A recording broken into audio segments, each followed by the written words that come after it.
வணக்கம். இப்போ உங்களுக்கு ஒரு விஷயத்த நான் காட்டுறேன். ஜஸ்ட் பாருங்க. அதுக்கப்புறம் இந்த மெசேஜ் நான் சொல்றேன். இத பார்த்துட்டே வாங்க. இத பாருங்க. இத பாருங்க. இங்க பாருங்க. நான் பார்த்துட்டே வாங்க. இங்க பாருங்க. இங்க பாருங்க. இங்க பாருங்க.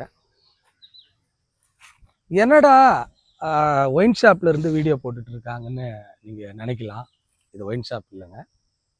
ஒரு பெரிய கொலைக்கரை பக்கத்துல இருந்தா நம்ம பேசிட்டு இருக்கோம். கோயில் இருக்கிற இடத்துல குடி இருக்கணும் அப்படின்னு முன்னோர்கள் சொன்னதை தப்பா புரிஞ்சுக்கிட்டாங்கன்னு நினைக்கிறேன். கோயில் இருக்கிற இடத்துல குடியோட இருக்காங்க. அவங்க நம்ம சொன்னது வந்து குடின்றது வேற, இந்த குடி வேற.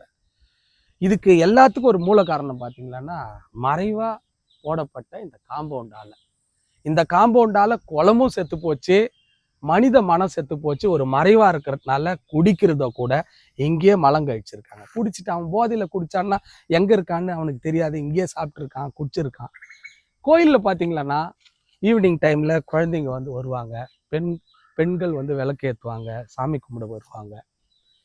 அந்த மாதிரி டைம்ல பல அசம்பாவிதங்கள் நடக்கிறதுக்கான பல வாய்ப்புகள் இருக்கு. ஏன்னா குடி வந்து மனிதனை மிருகமாக்கும். பார்க்குற பெண்களை பார்த்த உடனே வேற மாதிரியா சிந்திக்கக்கூடிய ஒரு சூழல் இருக்கு.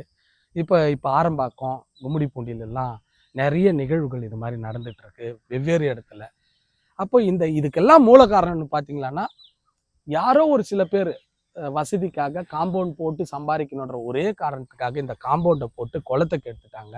நெக்ஸ்ட் ஊருக்கு எடுக்கிறதுக்காக கெடுறதுக்கான ஒரு சூழல் இந்த மாதிரி நிகழ்றது நீங்கள் பார்க்கலாம். எவ்வளோ நிம்மதியாக குடிச்சிருக்காங்க.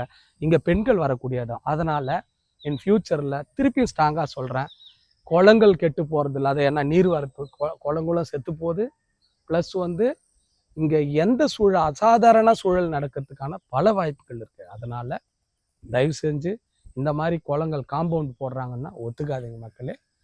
ஸ்ட்ராங்காக ஆப்போசிட் பண்ணுங்கள். ஊர் பெரியவங்கெல்லாம் ஒன்று கூடி இதை பற்றி பேசுங்க. இந்த மாதிரி விஷயங்கள் நடக்குதுன்னா ஸ்ட்ராங்காக வந்து அடிக்கடி செக் பண்ணி ஆராய்ஞ்சு பாருங்கள். நன்றி, வணக்கம்.